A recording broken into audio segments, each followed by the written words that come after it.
What's going on, farmers? Hope everybody's doing well, getting in their garage and working towards their goals. 'Tis the season for builds. So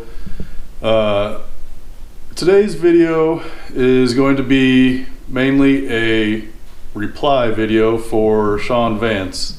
He had some questions in a previous comment, or in previous videos comments, which I replied to, and I hope what I did reply with answer some of his questions, or at least kind of put him on a path to figure stuff out. But I haven't heard back from him, so I don't know where he stands on his answers. But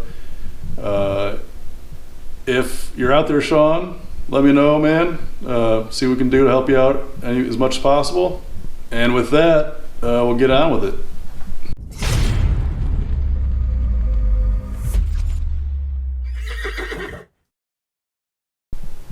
All right, Sean, so we're going to get into this. What I have for my notes is that the main questions in your comment were did I relocate any suspension parts? Did I have to narrow the rear end? Was a wheel and tire width? So I tried to reply to everything I could. And I don't know if you went and found the answers or not, but hopefully we can help and answer anything that may have been left out in my reply. So let's start with the wheels and tires. So my wheels and tire setup, these are a 15-inch diameter, 12 inches wide, with a 5-inch backspace. Now, like I said in my reply, it really depends on your setup, what you're looking to accomplish, what your expectations are, what the rules are for what you're wanting to do. Now, and some stuff I learned after the fact, which is how we do a lot of this and why I kind of make these videos, to try and help and share information so people don't have to learn through mistakes, but learn, from the get-go on how things are done. But I'm not a super big deep dish kind of look guy, but some people are. And there's pros and cons to it. So obviously with a deep dish, you have less backspace. Well, what less backspace means is a narrower rear end, and what that means is less weight, especially rotational weight. It also means that the barrel of the wheel, which the barrel is the backside. So, we have our wheel flange, and on these wheels, from this point to this point is 5 inches. Now, if you have less backspace, you also have a smaller, less barrel.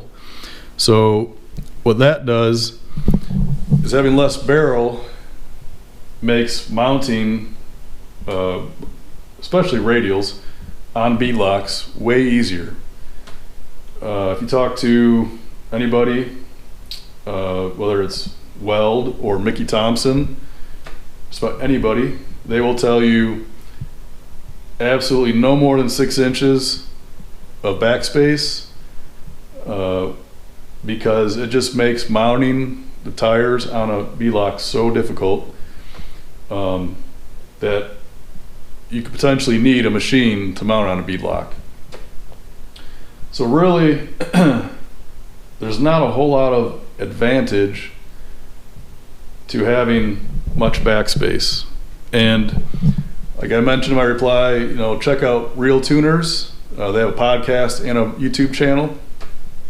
Every Wednesday night, it's kind of like a radio show. Every Wednesday night they have interviews or Q&A, or things like that. And in one of the recent episodes, they had Josh, I think it was Josh Hamming from Weld, and he discussed a lot of stuff. And that was one of his big things that he talked about was backspacing. In my opinion, it's better to start picking out your wheels and tire combo, because that tells you what you need to do with your rear end. Unless you already know, I mean, there's a lot of, you know, quote unquote recipes out there on forums for what to do for Fox bodies, SN95s, you know, some guys, you know, all you need is a hammer, 2 inches narrow on each side and this size wheel and you're good to go. Well,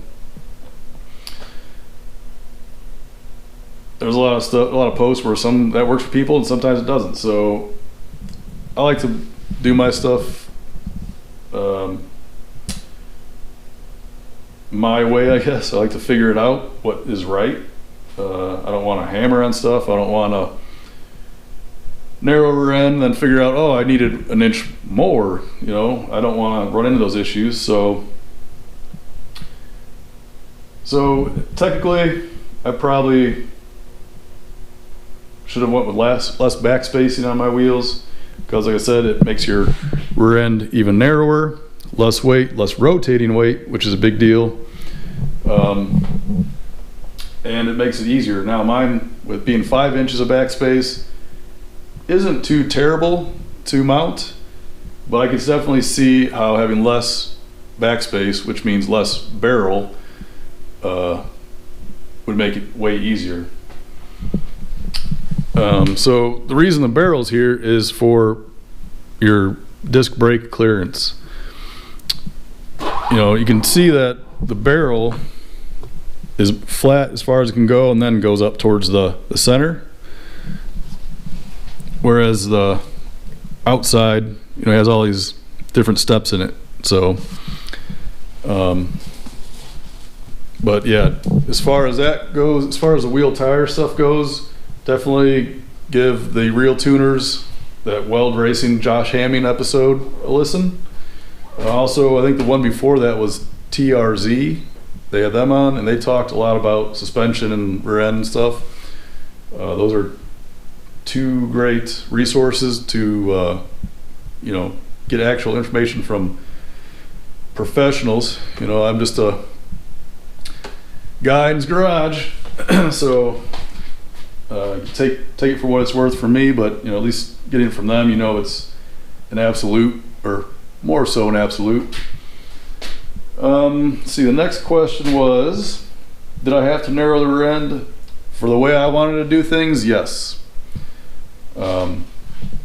If you had a whole bunch of backspace on your wheels and everything, you could, you know, and even if you did non-bead locks, you could probably run more backspace. Like I said, it really, there is no one sentence answer. The best answer you're going to get is it depends. What you want to do, what the rules are, what your goals are, how you want it to look. And that's one of the reasons I started off with my wheels, because from there I can make sure they fit in my car the way I want it to look and sit, and then figure out what my rear end needs to be, so that way we can maintain that look, that the look and the fitment of the wheels and in the wells and everything.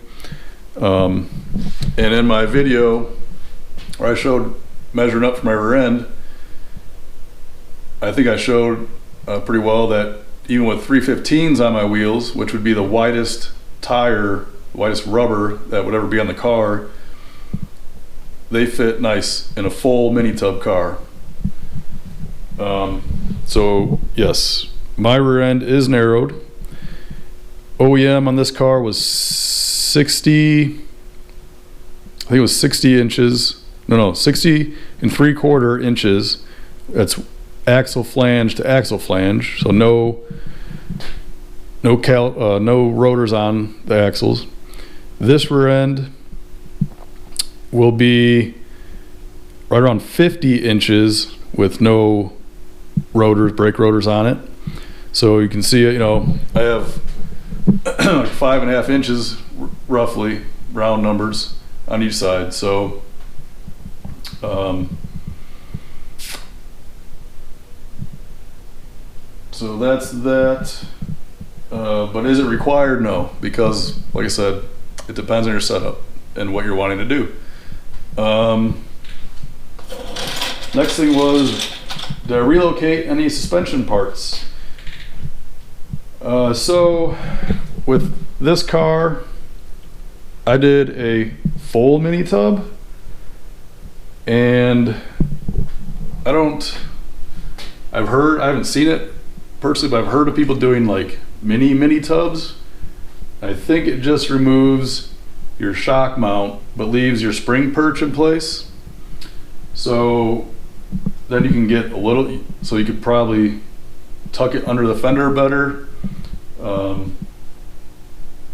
And I don't see the purpose of that, because I don't know what you really gain by doing it suspension wise. But with me doing the full mini tub, it gets rid of your shock mount and your spring perch. So you need to find, and it basically requires you to do coilover conversion in the rear. So with that, I will have to locate my coilovers on a bar that will be mounted back between the subframes, which I have, and we'll figure out once I get my lower torque boxes installed, I can get the rear end in there and figure out where everything needs to be, and it will help me pick out my rear shocks as well, because I can find travel and what my lengths, extension lengths and static lengths are and everything. But like I said, in my other video, showed my struggles and things with my lower torque boxes. So now as far as suspension relocation, that's all that gets moved per se. Reasons for why you would do torque box replacements. One is if your car is beat up and the torque boxes are tore up. But the main benefit to doing them is that you gain a lot of adjustability on your control arms. What that does is allows you to set up the suspension to work best for the car and the track and the tire and the power.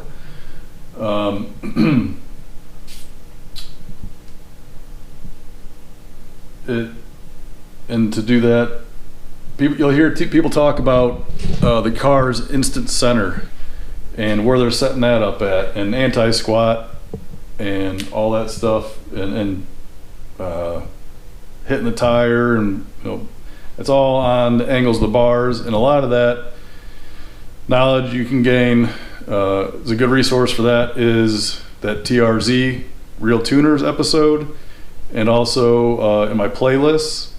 I've been creating playlists for things that I like to watch or that I think I want to have easy access to go back to at some point. And I have a suspension playlist, and there's Rob's Rod Shop episode where he explains 4-link setup and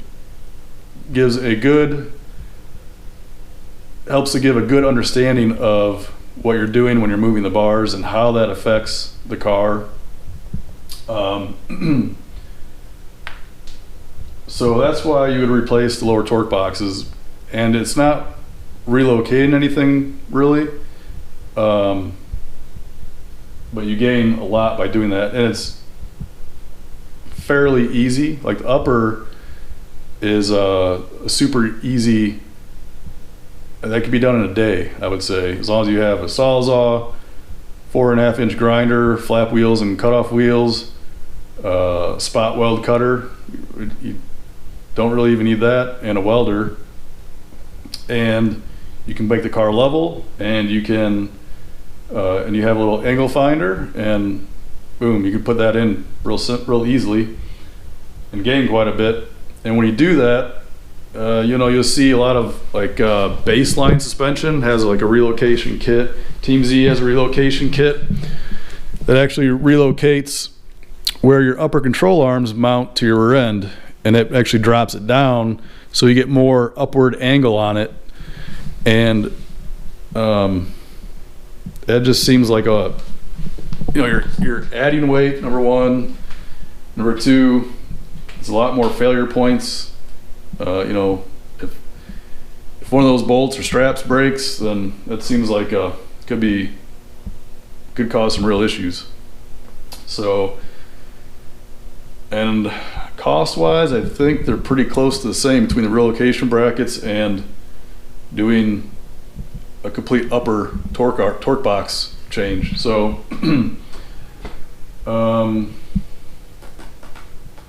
let's see.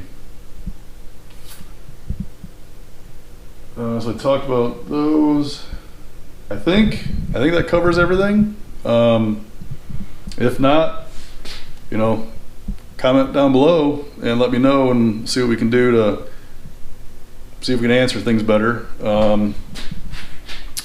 If trying to think if there's anything else. As far as coilovers, you'll need to have coilover brackets installed on your rear end if you want to do that. But torque boxes, the only reason you'd want to change brackets on your rear end is if you wanted adjustments as well for lower control arms. So I don't know if you're interested in getting those parts and pieces. This rear end here was built by Marty at Marilette Racing. You can look his stuff up on Facebook. It's MERILLAT Racing. Give him a look up. And he also builds upper and lower control arms. Some of the beefiest upper control arms I've seen on the market. He also does upper torque boxes, which is what I have, and he also does lower torque box replacements, which I haven't installed myself, but reviews from people that have done it. I know Commando Brando on Instagram, he's done it. He said it was a breeze. So, like I said, it's a long-winded answer to short questions. But again, there is no one sentence answer, so I'm sorry if maybe I confused you more, or I had I guess the best way to explain it is it's like drinking from a fire hose. So, but yeah, if like I said, if I open more questions up, then shoot them in the comments box. We'll see what we can do. So. Take it easy, good luck, and get in the garage and work towards that goal and crush it.